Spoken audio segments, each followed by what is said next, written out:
Sifat-sifat wajibnya Allah Ta'ala 20 yang hafal dapat pahala. Pertama, wujud Allah berarti ada, dan buktinya adanya alam semesta. 2 sifat qidam tak ada awalnya. 3 sifat baqa tak ada akhirnya. 4 mukhalafatul hawadisi, artinya tidak ada yang menyamai. Dan kelima, qiyamu binafsihi, adanya Allah dengan zatnya sendiri. 6 sifat wadaniyah itu 1, baik dalam zat, sifat dan perilaku. 7 kudrah, artinya maha kuasa ada dan mentiadakan ciptaannya. 8 iradah, itu menghendaki tak ada paksaan pada sang ilahi. 9 ilmu yang berarti tahu terhadap segala macam sesuatu. 10 hayat hidup itu artinya tak akan binasa walau sementara. 11 sama yang artinya mendengar maka percayalah, jangan sampai ingkar. 12 basar, melihat artinya walau sesuatu yang tak kasat mata. 13 sifat kalam yang artinya berfirman tanpa tulisan dan suara. Qadiran, muridan, hayyan dan aliman, sami'an, basiran dan mutakalliman, artinya sama dengan yang nomor 7 sampai 13. Janganlah mengeluh sifat yang muhal bagi Allah Ta'ala, yang tidak pantas untuk dimilikinya. Yang pertama, sifat Adam tidak ada. Kedua, hudus ada permulaannya. 3, fana, rusak dan tidak abadi. 4, mumatsalatul hawadisi, qiyamu bi ghairi. Yang kelima, artinya itu butuh tempat dan masa. 6, ta'adud, artinya berbilangan baik dalam zat, sifat dan pekerjaan. 7, ajun, artinya tidak berdaya dalam menciptakan alam dan isinya. 8, karohah, itu terpaksa atas hal yang telah dikehendakinya. 9, jahlun, bodohlah, artinya. 10, mautun, matilah, artinya. 11, sumun, artinya itu tuli dan itu tidak mungkin bisa terjadi. 12, umyun yang berarti buta. 13, bukmun, bisula, artinya ajizan, karihan, aswama, jahilan, ama dan abgama beserta mayitan, artinya sama dengan yang nomor 7 sampai 13. Mari kita teguh sifat jaiz bagi Allah hanya 1, mengerjakan dan tinggalkan sesuatu yang mungkin tuh diwujudkan. Mantapkan di hati dengan keyakinan. Sifat yang wajib bagi para utusan ada 4, jangan sampai dilupakan. Pertama, sifat siddiq, jujur, artinya di segala hal dan tak pernah berdusta. Sifat faqana, itulah yang kedua, artinya kecerdasan sangat sempurna. 3, tabligh, menyampaikanlah, artinya syariat Allah yang dalam semesta.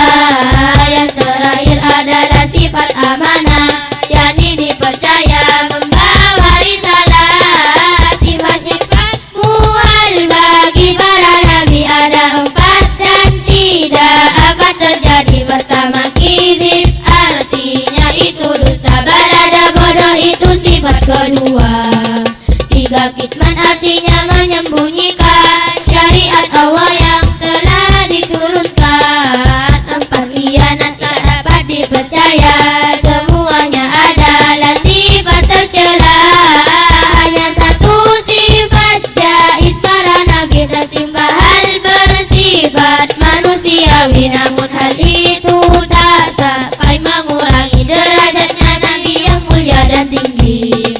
Seperti tidur, dainun dan sakit ringan, nabi juga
9 Nabi Ishak sangat ramah yang terlahir dari rahim Siti Sarah.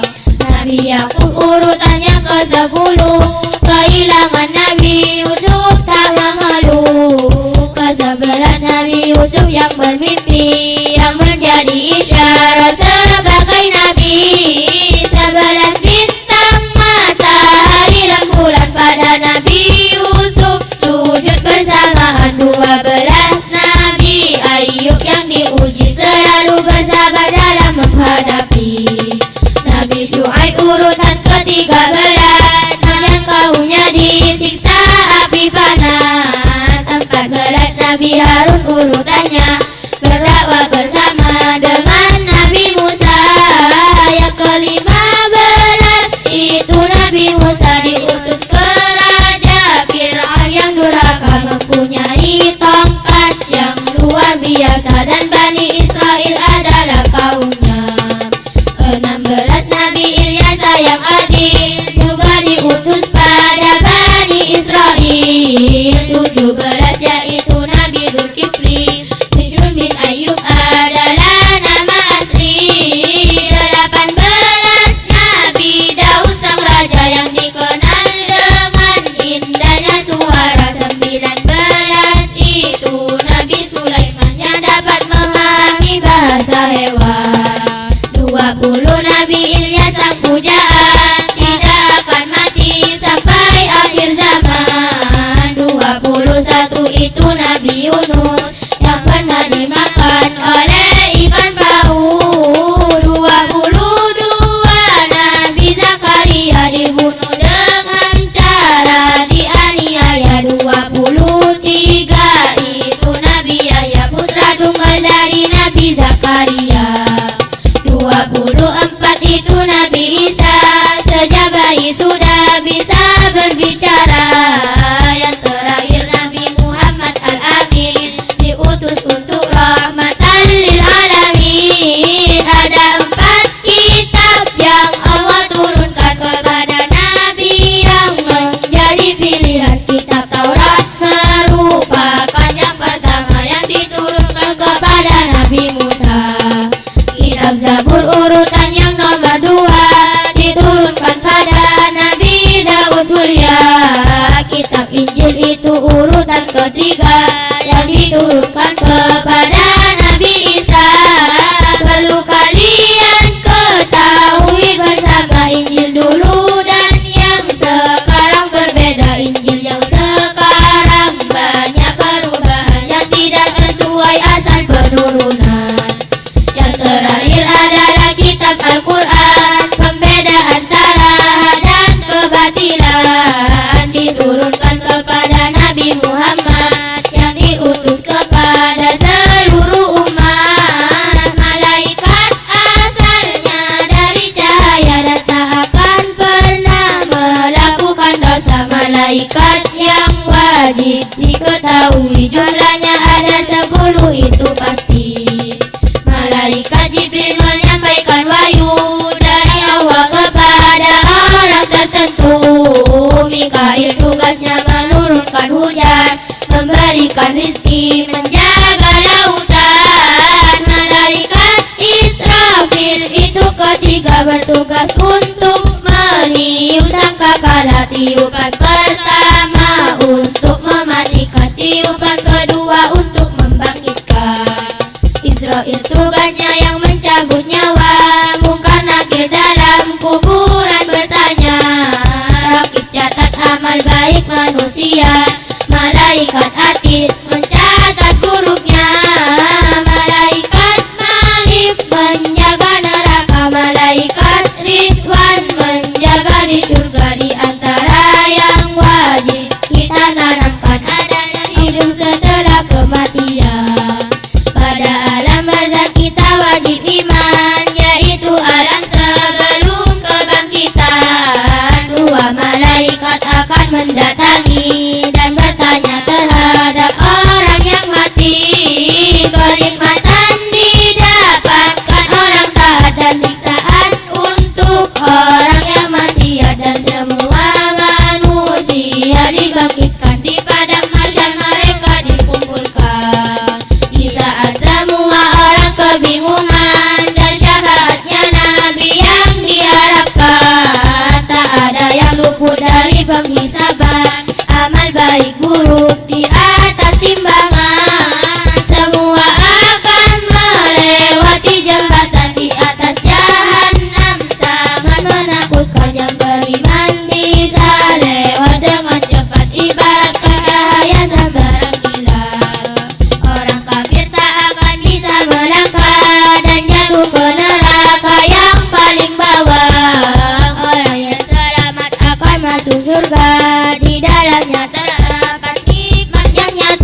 pasukan orang kufar.